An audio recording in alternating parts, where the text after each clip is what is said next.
Why don't I just stop talking now? It'll save me a lot of trouble in the long run. Rin nods in what I suspect is meant to be a sage manner. I see. The conversation dies as I turn my attention back to my lunch. It's really quite good. Emmy finishes her lunch first and makes a contented noise. Ah, that was good. As she busies herself with cleaning up her lunch, Rin speaks up. I'm thirsty. Oh, I almost forgot about that. Sorry.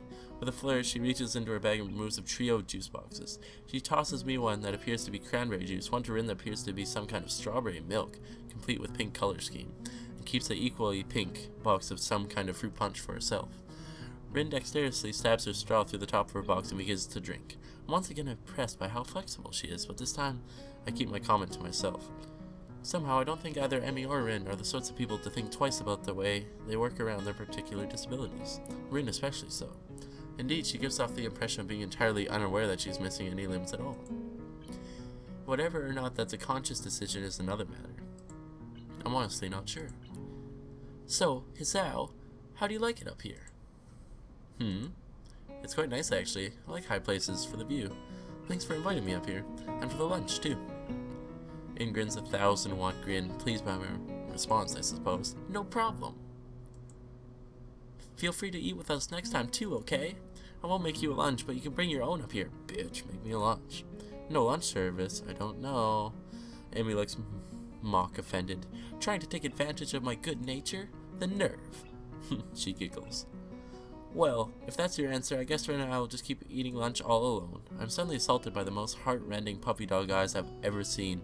As Emmy pouts. Oh my god. Kidding, I was kidding. I'd love to eat lunch up here again.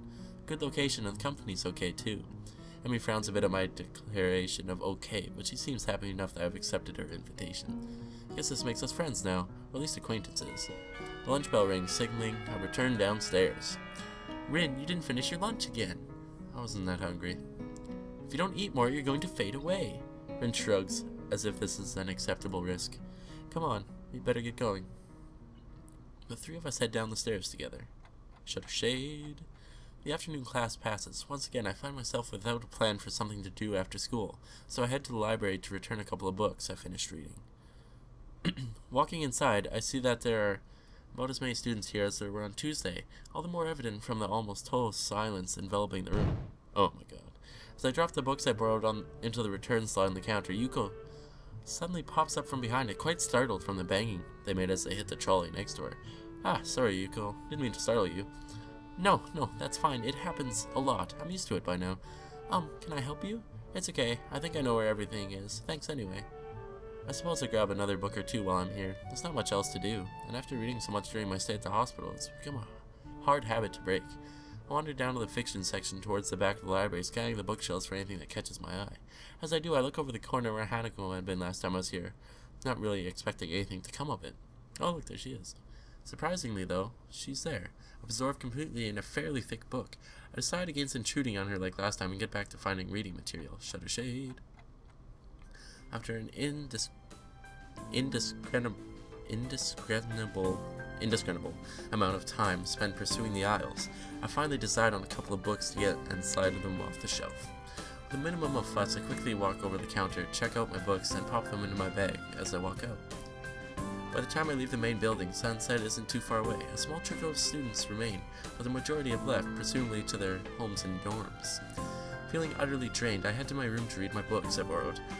It's been enough action and excitement for one day already. The first is Alice's Adventures in Wonderland. I know the story, of course, but I've never actually read the original book. It's just as trippy as I remember the story to be, with a wacky characters and nonsense plot. I start thinking of myself as some kind of an Alice too, hapless tumbling down the rabbit hole into this crippled wonderland. Okay, that's a rather strong expression. Still, the isolated location and the overt way the school accommodates to absolutely everything is unsettling. It's like another world.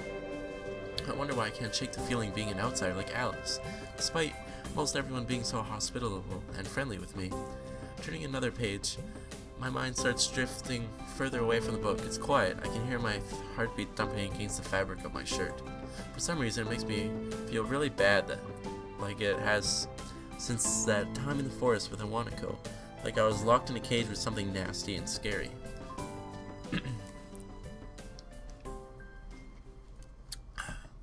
Oh, I finished my orange drink. Dang. I put the book down for a while and stared at the ceiling, taking my time to shake off the feeling. 200 pages later, I fall asleep. That was a long time, buddy.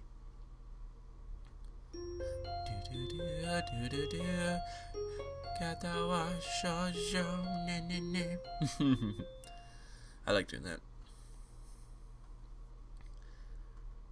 The students roll into class for the Saturday morning session, each and every one of them sporting the tired eyes of people that worked through the night.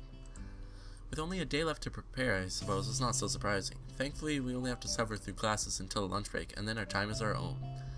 Mutou lurches into class in a tired stagger. I suppose students aren't the only people here that enjoy their late Friday nights. Without saying a word, he scrawls some paper and question numbers on the board and slumps down at his desk. It's completely atypical behavior for him, but it appears that no one in the class is going to call him out on it. Wordlessly, the students shuffle their textbooks into position and get to work. Not wanting to break the trend, I do the same. Fatigue has made the class antisocial. Not a peep is heard among the ruffling papers.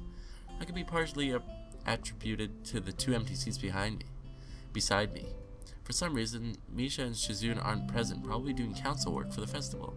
It's very quiet without Misha present. Lol. I wonder if she is born as rowdy as she is, or if she is making up for Shizune's lack of voice. Nakai, can I speak with you for a moment? I'm so engrossed to think about Misha that I don't even notice Mutou approaching my desk. Sure, what's this about? Probably better if we speak outside the classroom. Tell me about this doesn't sound too good. I stand up and follow him out in the hallway. Mutou stands in the hallway, scratching his head as he works out what he's trying to say. Not knowing what's going on, I wait silently. I heard from the school's head nurse that you had an incident the other day. Oh, so it's about that. Well, kind of, but it's not anything to be worried about. Yes it is. Anything that can endanger your health is something to be worried about. We try our best here to prepare you for life here. Part of that involves knowing your limits and how to work around them. It would be remiss of me if I didn't speak up about this. Alright, I get it. I'm sorry. Why would you say that? That's not what you say. Now he's frustrated. Look at him. Mutou closes his eyes in frustration. I realize that this probably wasn't the best thing to say. Something tells me that you're not sorry. Pretend as much as you want, but this isn't a normal school. A lot of people have put in a lot of time, effort, and money to make sure that you and every other student here can have the same level of education as your peers. For you to abuse that by throwing out advice, especially medical advice, is plain selfish. I'm not quite sure if this is actually how he feels, or if it is some act that he's practiced many times to guilt trip students into doing the right thing. Either way, it's working. I understand. It's all new to me, and I apologize. I know my limits now, and I'll be sticking to them. Mutou appears to lighten up a little, satisfied that his message has been received. So then, on to my next question. How are you finding your studies? I understand you were laid up for a while. We're not too far ahead, are we? I don't really think so.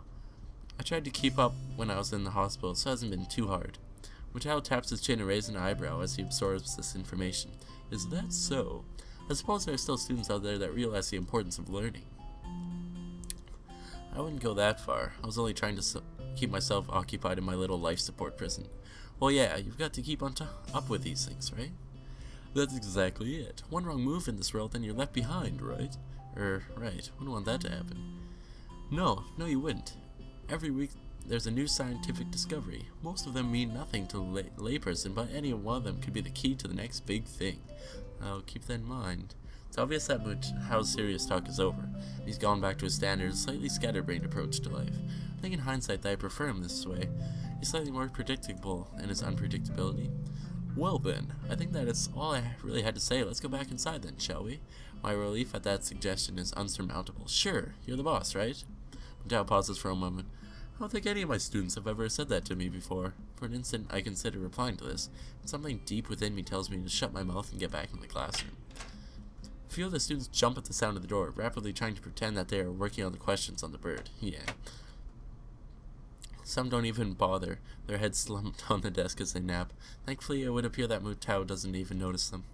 He returns to his desk and retrieves a scientific journal from one of his drawers. I guess I got to him there. Alright.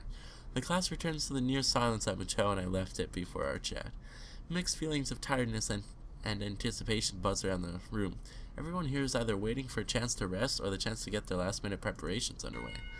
The clock on the wall ticks slowly and the remaining class time away, until finally the bell cry out, ending the torment. Before you all leave,